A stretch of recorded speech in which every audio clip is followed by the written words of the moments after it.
My first guest followed his father's footsteps. He joined the military, enlisting in the Army. He was only 18 years old when he did it.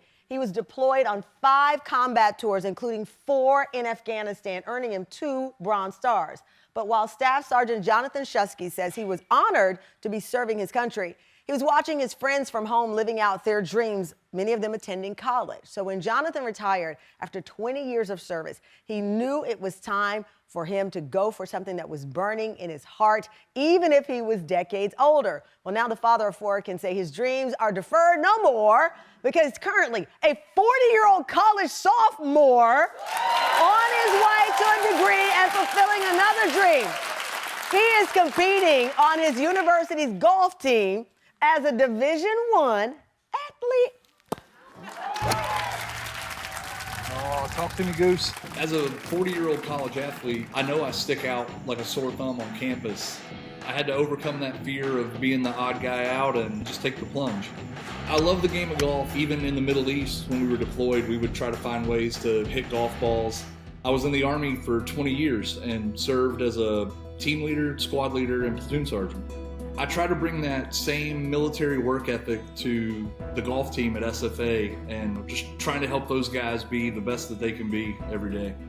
I'm working on a degree 600 miles away from home and being away from my wife and my kids, but they're my biggest fans and my biggest supporters, and I couldn't possibly ask for a better support system than I have with them. It's actually pretty funny that my oldest son is a sophomore in college as well, but I can tell you Dad has a little higher GPA than he does right now. I hope that what I'm doing is an example to my kids and especially to other veterans. It's never too late to make a pivot in your life and go and try to do something different. My experience is that you've got more to offer and more to give than you truly know. So my message to them is just go get it. Go get it. We've got the green carpet rolled out for him. Please, Sam Fam, give it up for retired Staff Sergeant Jonathan Shuskey. Come on out. Oh, hello. How are you? Good to meet you. Thank you. Good to meet you. Have a seat. Have a seat. I have to tell you, I am 52. So when my team said, oh, gosh, a 40-year-old college, I'm like, that's a baby to me. Yeah, I don't feel like a baby on campus. I walk around and people don't know if I'm a college professor or if they don't know what to think. And then I sit down beside of them instead of sitting at the front of the classroom and they're like, wait, thrown he's for a a loop. student. He's a student here. I love it because, first of all, thank you for your service. Thank you. Multiple tours of duty. Your wife also, for her, I mean, you're a military family. Yeah. Through in and throughout. My dad was in the Army nearly 30 years, so you're a career service member.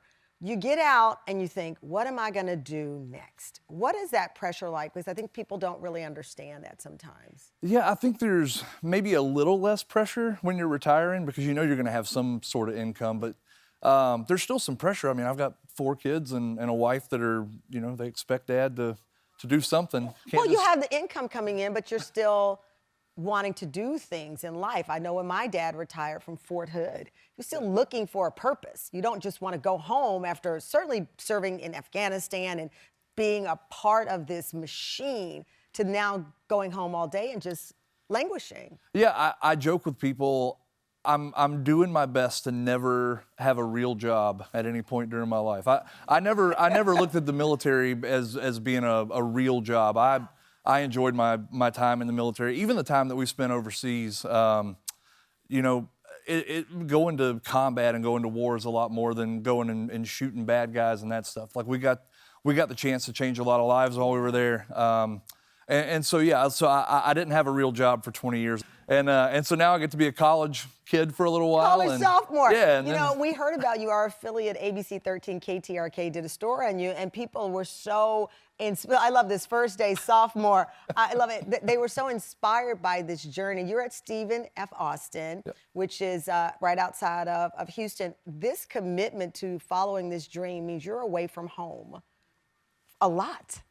Your wife is holding it down. Yeah, well, and she's used to that. Yeah. I mean, so even while she was active duty, you know, there were times that I was deployed and she was getting up and going to PT every day and going to work with the Army and taking kids to daycare and getting them back and forth from school. So she's now that they're a little bit older and, we've got 2 that are driving, 1 that's in college, it seems a lot easier for her now, I think, yeah. Your son, Austin, is 19. He's a college sophomore as well. He's transferring to be near you, and I know you are the first in your family who will go through 4 years of college? On my side. On your side. So so he's coming to Nacogdoches to come study with Dad, which might be a good thing because I'm kicking his butt in the classroom right now. You have a better, what's your GPA? So this past semester, I'm on the dean's list. 3.5. So. I mean, I have to tell you, that's why we wanted to talk to you, because it is true what happens to your dreams. And it's a new year and people are looking at their lives, and you don't want to have that what if I had or what aboutism about life. If I could have, there's an opportunity in your story, I think, for people to see themselves. It may not necessarily be going off to college, but it is something that you keep delaying for good reasons in many cases. You were saving the country, but you keep deferring it for motherhood, for fatherhood, for life, for fear, for, a practical job. A lot of people took the job their parents told them to take so that they could have a good living, but their dream was to do something else. Yeah, I tried to talk myself out of it. Yeah. And I'll be honest with you, my wife and kids are the ones that kind of talked me into it. And I tried to use them as an excuse and, well, I'm going to have to go away from home or we'll have to pick up and move. And they all kind of sat me down and they were like, we got this, Dad. We got this, Dad. Yeah, you go do you for a little bit and do what you got to do, and we'll all be here when you're on winter break. So now Austin's coming to the school. You have a higher GPA. Right. Are you intimidated at all that he might, end up, you have a 3.5, he could do a 4? Not a chance. Not a chance. Okay, well, he's got something to say. We got a special message from Austin that you don't know is coming. Take a look. Hey, Dad. I don't think you understand how proud of you I am. I know how much you love golfing, and I love getting to see you pursue your dreams. We're both going to SFA next semester as sophomores, and I'm looking forward to being around you more often. And your GPA may be higher than mine now, but I am coming for you. Axum Jacks. Listen. He's coming for that kid's got some great hair. All my kids have great hair, and they got all of it from their mom. Well, you talk about playing at tournaments. I have a couple of friends who've been trying to convince me to play golf. My co-executive producer, Shannon High, is one of them. Angie Martinez is a huge radio star. I am not good, as you saw there. I'm told after the break, because you do coach people, you're going to give me one little quick lesson in front of the Tan fam? I'm going to do my best. Okay, come on. After the break, gotta get some coaching on my swing and more inspiring stories that I hope will keep you from deferring any dream you have right now. After the break.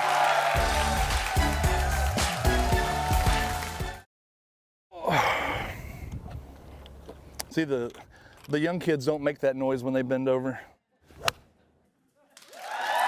Welcome back, Tan Fam. We're making 2023 the year of 2020 me, and today we're getting inspired by people who realize it's never too late to chase your dreams. Army veteran Jonathan Shuskey is back with us. He's retired after 20 years of service and is now a 40-year-old sophomore living out his dream at Stephen F. Austin. Now, Division I golf team, that's where you are. You're on the best. Right. Well, we're trying to be. You're trying to be, and you're the Lumberjacks? The Lumberjacks. The Lumberjacks. Right. I love it. Now, so often our children or our parents are inspirations for these dreams. I know your father passed away in 2013, Thomas. Right. Your dad, and Thomas, was an inspiration for you to keep dreaming and go after this. Yeah, he, Dad had a saying, and I know it wasn't his saying, but he used to say, whatever it takes. He said that all the time. Whatever it takes. And so that's one of the things that he used to tell me all the time, whatever it takes to get it done. So I always wanted to get a degree, and now I'm going to do whatever it takes. Oh, to go my get it God, done. whatever it takes. I love that. Okay. Whatever it takes to get me to make this putt, you're going to teach. So what is the key here? So I'll tell you, a lot of folks, when they putt, are really mechanical. Like they tell you all these things about a pendulum and all. I like to be a feel guy. So feel. when I walk up to a putt, obviously you read the putt, but I like to step into it and just maybe, feet kind of shoulder width apart. I like to keep my stance a little open, which means this left foot's back just a little. And then a little butt shake. I feel like I'm breaking some kind of rules because I'm watching you from the back. Let me go here. My wife You tells are me married, and so am I. Here we go. My wife tells me all the time she likes that part. Yeah, I bet she does. And then really just kind of straight back, straight through. Okay, straight back, straight through. And then if all goes well, oh boy, you just knock it right in the cup. No pressure. Or not. Or you miss. Well, I think so. First of all, this is a TV stage, so it's not an even playing field, I guess. But if I make this and you didn't, I'm just gonna say I'm not gonna make it. But if I did, you're gonna get my scholarship. I would. They don't want a 52-year-old freshman. Okay, so you say I'm terrible at this, and now I'm doing this on TV. Yeah, you step in. Step in there. If I have a handicap, it's high heels here. I'm just going to Okay. tell you that. This is not going to help. All right, so you say step in. Oh, gosh. Why does it look so easy when Tiger Woods and people do that? I wish I knew. All right, well, at least I have a cute outfit on. That's half the battle. I'm holding in my core. Okay.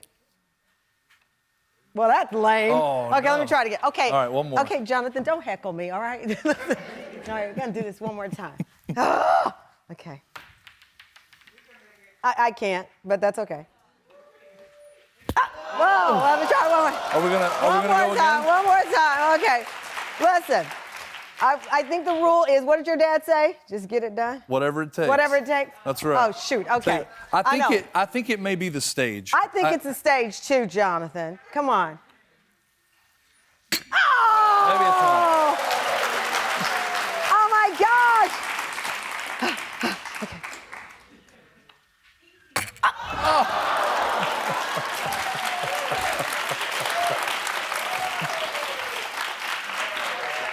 Come here, Steve. Come here. Come here. Here. Hold this. You bend down. Okay, ready? Boop. Now put it in. Oh! Did you see that? Oh, thank you, Jonathan. Thank you.